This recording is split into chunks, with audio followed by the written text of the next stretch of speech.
So Chevy came out with what everyone seems to be believing that is the Tesla killer. For those that are really nostalgic about EVs, one of the original EVs that there was to be in the US was the Chevy Bolt. I remember when they first debuted this one at the Detroit Auto Show way back when. It was actually really exciting and, well, let's just say it had a little bit of a lackluster career. They discontinued it several years ago, but not to be deterred, Chevy has reintroduced the Bolt for 2027. So it seems like it's actually kind of good. So, you know, there are high hopes for this vehicle, and we're going to talk about that right now.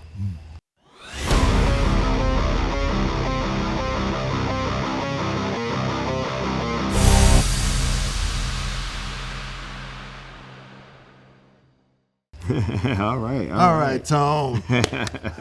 You know, Chevy has had a very storied history yes. with the Chevy Bolt. They had very high hopes for it, and well, it's underwhelming. This Chevy Bolt aims to correct all the problems that the original Chevy Bolt had before. Bottom line is the old Bolt was, well, let's call it slow and no range to it. Right. It was one of the original EVs. It was an OG EV. You know what? If they would have called this the Chevy Spark, we'd have been on. But it was the Bolt, and it was like, okay, it's not really it's more like a.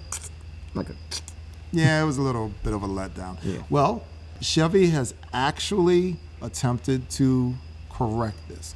They seem to have actually come up with something quite intriguing. And what I'm talking about, we're talking about a vehicle that has about 250 horsepower, and more importantly, it only costs $29,000. Oh, nice price point. Okay. So this is the cheap EV that everybody's been waiting for, that they thought Tesla was going to develop, didn't. They came out with the Model Y and Model 3 standard just recently, and those are about $39,000. Okay. So they're priced about $10,000 more than this vehicle. This is an actual $29,000 vehicle, and this is why people are wondering, well, did Tesla finally meet its match? Because now folks can get an EV very cheaply. It becomes very affordable now, and it's actually affordable compared to a lot of gasoline engines. So the question becomes, is it worth it? Right. Is it worth it? Is it worth it? Oh my gosh. Well, you know what I'm going to ask? Does it have full self-driving? Well, okay, a couple of things. Let me back up. I said 250 horsepower. It's actually 210. Sorry to disappoint. It's actually 210 horsepower. It's my bad. Okay. Is it self-driving? It does have GM's Blue Cruise. Blue Cruise. Correct. Okay. Now, granted, Blue Cruise is not FSD, but it actually does a pretty decent job on the highway, and it's able to lane change a little bit, and it's able to keep you in traffic, and it drives you around the city as long as you're on the interstate and the curves aren't too bad. Don't expect to go off the interstate and have you driving around, but also it can only go in areas that are mapped as well. So the Chevy Bolt is actually priced in a realm where the ordinary average Joe Blow can afford the vehicle, which is actually really nice. So the low end is $29,000. On the upper end, you're looking at about $35,000 for nicely equipped with all the GM Blue Cruise and all of that. Right. The Blue Cruise does work out pretty well, and you could have all the features and things of that nature. So why is it $29,000? Oh boy, because at that price, it should be kicking Tesla's backside. Right. Tailpipes if they had them. But so at that price, they should be doing pretty well. So I think a few things that you need to understand about the Chevy Bolt. It has a 255-mile range on the vehicle compared to the Model Y's 330-mile range. Okay. 255, it's not exactly a road trip vehicle. For day-to-day driving in the city, however, it's actually pretty good. What city? Atlanta, 255. 255 miles in Atlanta? In a day? In a day? Why not? No, sir.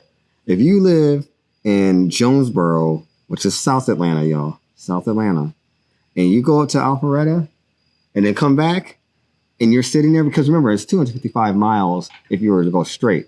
But but we're sitting in traffic and it's marinating. So unless the battery's off while we're sitting in traffic, It doesn't burn that much when you're sitting.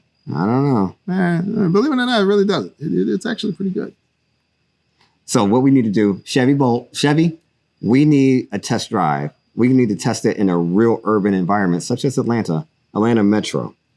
Yeah, that's what we need. Now, in all fairness, GM with their EVs has traditionally performed better than EPA guidelines whenever they've put out their mileage and all that for the EVs. Traditionally, GM has outperformed those guidelines pretty well. So they say 255, you may be able to eke a few more miles out of it. Who knows? But one of the reasons why it's only 255 miles is because it only has a 65 kilowatt hour battery opposed to the Model Y 78 kilowatt hour battery. So it's basically a smaller battery. Now, in all fairness, because it has a smaller battery, it has a lighter load. It's a much lighter vehicle. It's about 3,600 pounds versus the Model Y at 4,600 pounds. It's because of the lighter battery, and also it's actually a smaller vehicle overall. Okay. So the cabin space is smaller. Yes, it is. It is absolutely a little, not a whole lot smaller, but it is a little bit smaller. Well, when you get to those smaller sizes, even a few inches can make a difference, your leg room. We found that out with the Model YL. Yeah. Absolutely. So the Chevy Bolt comes in almost 1,000 pounds lighter than a Model Y. And that's one of the reasons it's able to have the efficiency that it does. Because once you do the math, the Model Y has about a 260 watt hour per mile efficiency on it, whereas the Chevy Bolt comes in right around 250, which is actually really good, especially compared to some of the Chinese vehicles that I have seen. Because usually, yeah, exactly. And a lot of the U.S. EVs, normally when I review these, Ford Mach-E, and a few others, the watt hour per mile is absolutely atrocious. Right. And so they say they get all this range, but the only reason they're getting that kind of range is because they put this huge battery in it. Right. It weighs it down. Exactly. And not to mention, you've still got to charge this battery up. You're not saving yourself a lot over gas by, filling this thing up. Yeah. So it's very nice to see a vehicle that actually beats the Model Y on efficiency, even if it's only by 10 watt hours per mile. That's something. I'll grant you that. That's something. You take it. Yeah. That is something. And for a $29,000 vehicle, that's really good. Right. So you're not going to be taking road trips, or you could try to take road trips in this thing. Well, does it take the Tesla Supercharger? Okay, let me. I'm getting to that. Okay. Let me back up for a moment. Okay. Before we talk about road trips, we do have to talk about charging. Unlike so many other vehicles or so many older vehicles, the newer vehicles are now coming with NACS charging ports. So now it has native Tesla charging port on the vehicle. All right. So yes, it'll absolutely do a Tesla Supercharger. However, put a little bit of an asterisk next to it. GM markets this with the supercharging, and they say, oh, it goes at 150 kilowatts. Okay. That used to be fast. Right. Which is a lot better than, don't get me wrong, the old Bolt, it was like 50 kilowatts. Oh. Yeah, you'll fall asleep. Yeah, exactly. So it took you all day to charge it. And then when you did, you weren't going very far when you did. Right. And you were in this lovely vehicle. That was the size of an egg. Right. So compared to that, this has much faster charging at 150 kilowatts. Okay. Now, I will caution you that 150 kilowatts nowadays is not that fast. 5-8 years ago, it was fast. Nowadays, not so much. 250 is the standard. Right. All Teslas now charge at 250 kilowatts. 250, and then the Cybertruck is going to like 330, is it? It's 325 in most places, but it's capable of 500 whenever they bring the V4 superchargers. Yeah. So that's the difference in speed we're talking here. So when you go to charge this thing up, it'll charge at a much slower rate than what a Tesla would.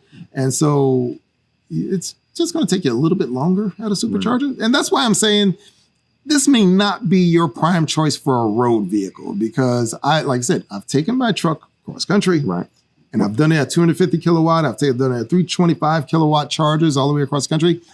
Fairly decent. If I had to do that at 150, it'd be twice the charging time. Yes. Yeah. It would hurt. In a smaller vehicle.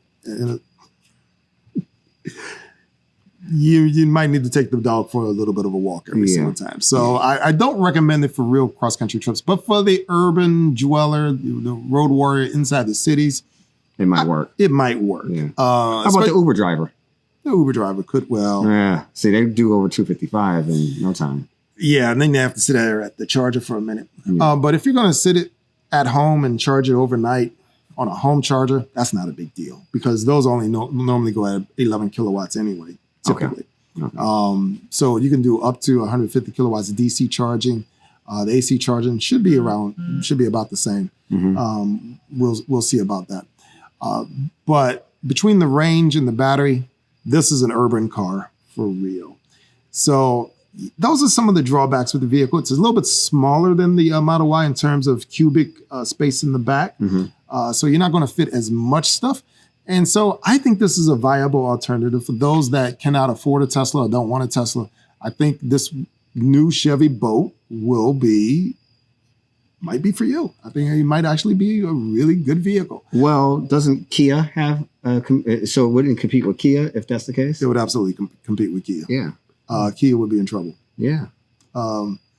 Because, well, let's face it, you'd have a Kia.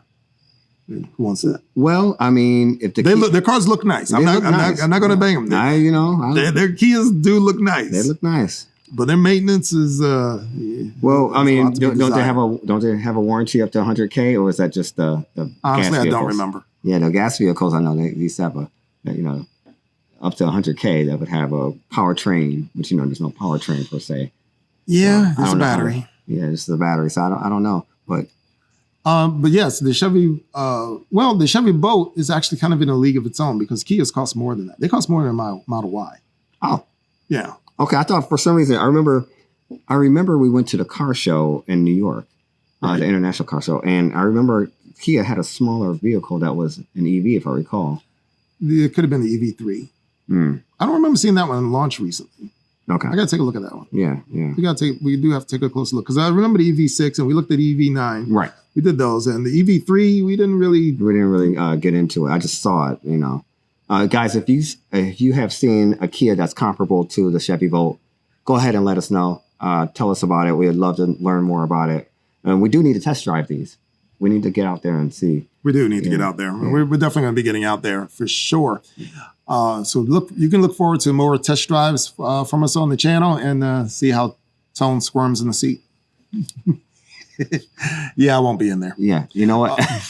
Hey, listen. We need to do the Porsche Macan EV, see where it's going. Let's see what's I'm sure it has a long range and I'm sure it's pretty efficient. Sure, you'll have a company in 5 years too. But we're not talking about that today. No. Off subject. I digress. Right. Volkswagen has its issues. Right. That's a whole other another show. That's a whole other show. Yeah. Okay. The Chevy Bolt, I think this is a pretty nice one. I'm actually really excited for it. It's technically a 2027 model. You don't have to wait till 2027 to get it. From what I'm being told, it's going to come early 2026. Okay. Look for it then after Christmas. Okay. So look for it for next Christmas present, folks. Yeah. $29,000, $35,000 on the top end. Is it a Model Y competitor? Let me know what you think. Put it down in the comments below. Let me know if you think this is going to really, truly do Tesla in at last. Is this truly the real Tesla killer or not? Let me know your feelings on that, folks. Yeah, we'll see We'll see what happens. Yeah, all right. I'm excited. I'm truly excited. I'm really excited about this. It's finally some competition for some. I don't think about it as competition. I just think of it as a different category. Okay. That's kind of where I place it. I put it in a different category because people need to be able to get an affordable EV to enjoy the EV lifestyle and all that. Mm-hmm. And you have like I said, you have GM Blue Cruise, which actually keeps you safer on the highway, I think. And, folks need to learn how much money they save with these EVs. Absolutely. I honestly don't think they know. Right. That's true. I knew you didn't know. And guys, speaking of savings, check out our other video that talks about solar panels and savings and changing your